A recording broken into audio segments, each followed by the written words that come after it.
Hello my dear students. आज math for 8 की series में हम डिस्कस करने जा रहे हैं अंडरस्टैंडिंग क्वाड्रिलेटर्स। क्वाड्रिलेटर्स के बारे में जब हम बात करते हैं तो हम ऐसे स्ट्रक्चर के बारे में बात करते हैं जो कि इनक्लोज्ड होता है।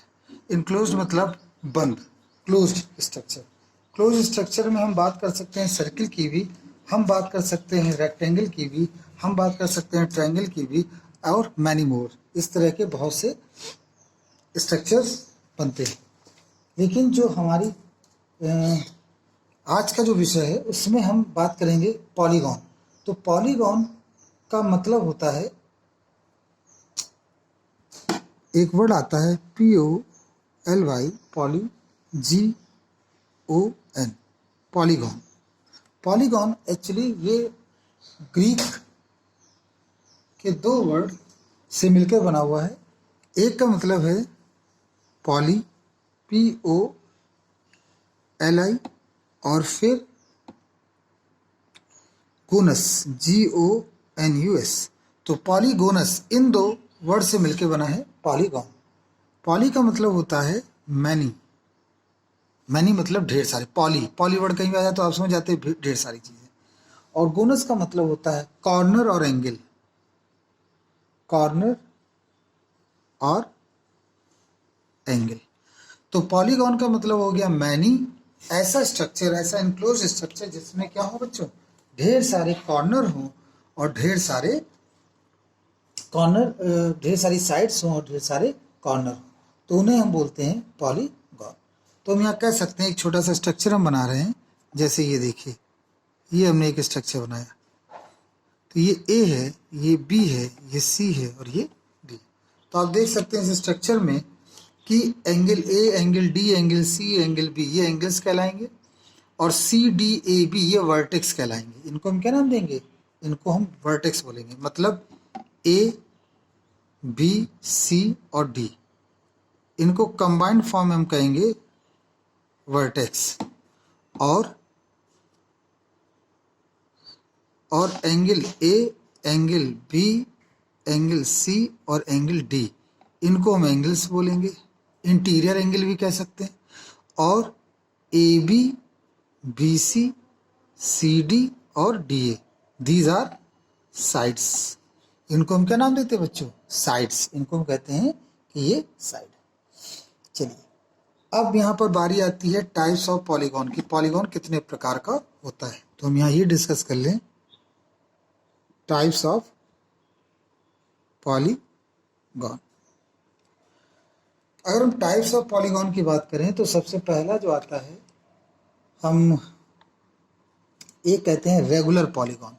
रेगुलर वर्ड अगर कहीं पर आए, रेगुलर पॉलीगॉन, रेगुलर पॉलीगॉन का, रेगुलर का मतलब होता है नियमित। नियमित का मतलब होता है कि इक्वल, इक्वल, उसकी साइड्स कैसी हो? इक्वल हो। तो उसमें जो भी स्ट्रक्चर बनेगा उसको हम कहेंगे, अगर उसकी साइड्स इक्वल हैं और वो इनक्लोज्ड है तो उसे हम नाम देंगे रेगुलर पॉलीगॉन। इस श्रेणी में इसका एग्जाम्पल में आप देख सकते हो स्क्वायर। स्क्वायर आप जानते हो ऐसा स्ट्रक्चर होता है जिसकी तीनों साइड्स आपस में बराबर हो। तो ये देखिए आपका स्क्वायर हो गया। एक और स्ट्रक्चर ले सकते हो ABCD, तो ये आपका हो गया। ये भी एक आपका इक्विलेटरल ट्रायंगल है, रेगुलर पॉलीगॉन, इसे भी हम नाम देंगे। फिर आ जाता है आपका सेकेंड टाइप पे, उसे हम बोलते हैं convex, convex polygon. Convex polygon, अगर हम कॉन्वेक्स पॉलीगॉन के बारे में बात करें तो इस तरह के स्ट्रक्चर को हम कॉन्वेक्स पॉलीगॉन बोलते हैं, जिसमें एंगल जो हो वो एक्यूट एंगल के फॉर्म में हो, अंदर की ओर हो, उसे हम नाम देंगे कॉन्वेक्स पॉलीगॉन। तो इसमें रेगुलर भी आते हैं और इरेगुलर। जैसे हमने ये जो बनाया है ये एग्जांपल इरेगुलर का है क्योंकि इसमें ऑल साइड्स इक्वल नहीं है। लेकिन अगर मैं एक पेंटागोन बनाऊं, ये देखिए पेंटागोन में बनाऊं, तो आप इसको जरूर कहेंगे कि अरे ये तो रेगुलर है। तो इसका नाम ABCD, इसका नाम आ जाएगा कॉन्वेक्स पॉलीगॉन। कॉन्वेक्स पॉलीगॉन, ये भी कॉन्वेक्स पॉलीगॉन है, ये भी कॉन्वेक्स पॉलीगॉन, तो इसको नाम क्या देंगे? Convex polygon. अब एक आ जाता है थर्ड, जिसे बोलते हैं कॉनकेव। Concave polygon. तो कॉनकेव पॉलीगॉन में एक कॉनकेव एंगल बनता है, जैसे इसको ऐसे समझिए, जैसे ये लिखा हमने, ये देख सकते हैं। तो ये वाला जो एंगल है, इसकी वजह से ये कॉनकेव पॉलीगॉन हो गया। मतलब कोई भी स्ट्रक्चर आप बनाइए, देखिए ये जैसे ये आपका कॉन्वेक्स कॉनकेव पॉलीगॉन हो गया। तो कॉनकेव पॉलीगॉन के बारे में भी हमने यहाँ पर आपको चर्चा कराई, और कॉन्वेक्स और रेगुलर के बारे में। रेगुलर मतलब टर्म कहीं भी आए तो आप समझ लीजिए, रेगुलर का मतलब हो गया कि ऑल साइड्स आर इक्वल। तो इसी आधार पर हम कुछ न्यूमेरिकल्स को सॉल्व करेंगे। सबसे पहले तो उनके फार्मूले लिख लेते हैं, जो फार्मूले अंडरस्टैंडिंग क्वाड्रिलेटरल्स में आएंगे, और वो फार्मूले क्या है आइए देखते हैं।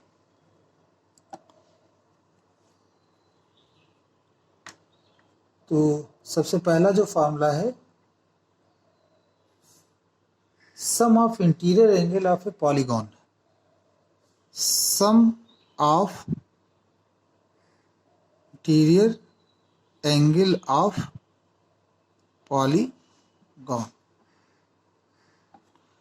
सम ऑफ इंटीरियर मतलब ये जो एंगल अंदर दे रखे हैं, वो चाहे रेगुलर हो चाहे इरेगुलर हो, दोनों ही केस में उनके एंगल का सम कितना होगा। तो वो आप लिखेंगे n-2 इंटू 180, ये आपका हो गया sum of interior angle of polygon.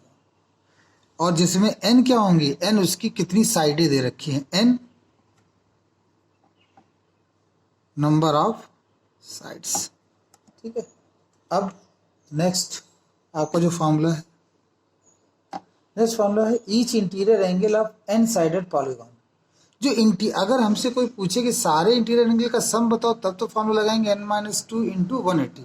और कोई अगर हमसे पूछे, मतलब प्रश्न में अगर ये आस्क किया जाता है कि ईच इंटीरियर एंगल की वैल्यू बताओ, तो आप लिखेंगे each interior angle, each interior angle equal to n-2 upon n into 180। ये हो गया आपका, जहाँ n क्या होगा, नंबर ऑफ साइड्स होंगे। तो इस तरह से यहाँ पर ये एक चीज़ क्लियर। अगर यहाँ पे पूछा जाए कि कितने डायगोनल्स होंगे, नंबर ऑफ डायगोनल्स, तो आप लिखेंगे n-3 अपॉन n और n-3 अपॉन 2 इंटू n। यह हो गया number of diagonals. Number of diagonals क्या होते हैं इसको भी जान लें। जैसे हमने एक ये आपको सामने पॉलीगॉन बनाया, तो देखिए ये हो गया एक डायगोनल और ये हो गया दूसरा डायगोनल। अब इसमें कितनी साइडें थी बच्चों, इसमें साइडें हैं 4। इसमें जो साइडें हैं आपकी वो कितनी हैं, 4 साइडें हैं इसमें 4। तो अगर हम ये फॉर्मूले से निकालना है, वैसे तो हमने कैलकुलेट कर लिया 2 है, लेकिन अगर इस फॉर्मूले से निकालना चाहें तो 4 - 3 इंटू 4 डिवाइडेड बाई 2, 1 इंटू 2 कितना आ गया बच्चों, 2। तो हम इस फॉर्मूले से डायरेक्ट निकाल सकते हैं। फॉर्मूला है n-3 इंटू n बाई 2। ठीक है। तो इस वीडियो में हमने ये डिस्कस किया कि इसके फार्मूले क्या हैं और किस प्रकार से हम क्वाड्रिलेटरल्स के एंगल्स को कैलकुलेट करेंगे। अपने नेक्स्ट वीडियो में इस पर बेस्ड क्वेश्चंस को हम डिस्कस करेंगे। Thank you very much.